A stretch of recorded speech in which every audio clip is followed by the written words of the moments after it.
Maine writers, there is no one who even comes close to the influence of Stephen King. He is, in our time, one of a kind. He is also a subject of enormous interest.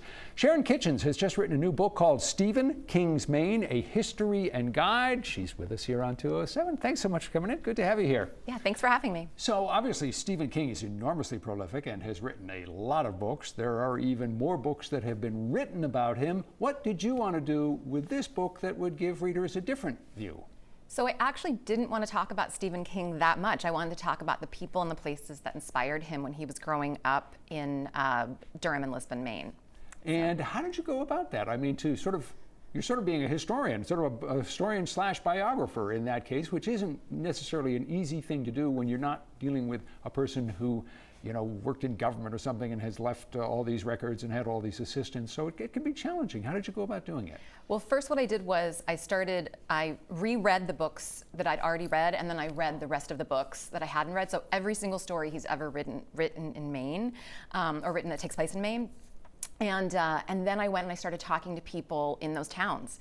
I talked to librarians, I talked to people in churches, whoever would talk to me. I talked to historical societies, and that's how it started, just knocking on doors. You talked with some people who grew up with Stephen King, and those are people who have an interesting perspective. That's right, yeah, and I met them through the historical societies. Yep. I was kind of surprised at some of the people you talked to. For instance, in Lewiston, which is where Stephen King went to the movies a lot when he was a kid. Yeah. You talked to Jimmy Simonis of Simonis Hot Dog Stand. 2 cheese dogs, ketchup and onions. Why did you take that angle? God, first of all, I love him. I love that place. I'm actually going there again this week for more research. He'd written that book into one of the Gwendy books. And so I was like, I have to go there. But actually, I'd gone there before that with someone from the Public Theater in Lewiston. And they'd introduced it to me as like this sort of temple of Lewiston, where things happen. So I figure if you want to know. Stephen King territory ranges roughly from Bangor down to Lewiston, Durham, Lisbon, touches down a little bit into Portland, and then goes up to Western Maine, Bridgeton, Fryeburg, Lovell. For the most part, were you able to get to the places that you wanted to go? I was, yeah. The only places I wasn't able to end up including were Norway and Sanford, and also Kennebunk. So the rest of it I was able to get to. And what kind of an insight do you hope this gives people into Stephen King and his works?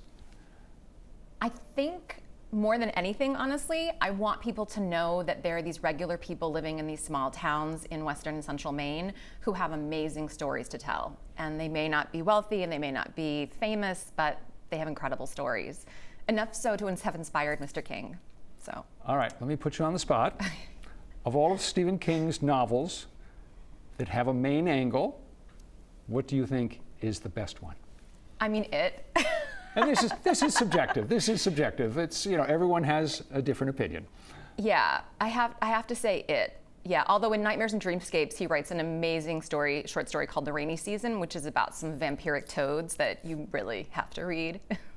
I know that you also like to write a lot about food, and in this book you also offer recommendations so that if people are going to Bridgeton or if they're going to Bangor or whatever, you throw in some recommendations on where to eat and things to do. That must have been kind of fun for you. Yeah, it was fun, and actually Stephen King is really into food too. He's very specific. Food's kind of almost a supporting character in his books. The greasy hamburgers, the Cokes, the Pepsis. So he tells you how to order. For real, if you read his books, yeah. So for you, pretty much a perfect day would be going to one of these restaurants, bringing a Stephen King novel with you, sitting there eating a greasy burger and reading Stephen King. With a large chocolate milkshake, yes. Sounds like a little slice of heaven. Yeah. The name of the book, Stephen King's Maine. Sharon Kitchens, thank you so much for coming in. We appreciate you being here. Stay with us. We're going to be back with more of 207 right after this.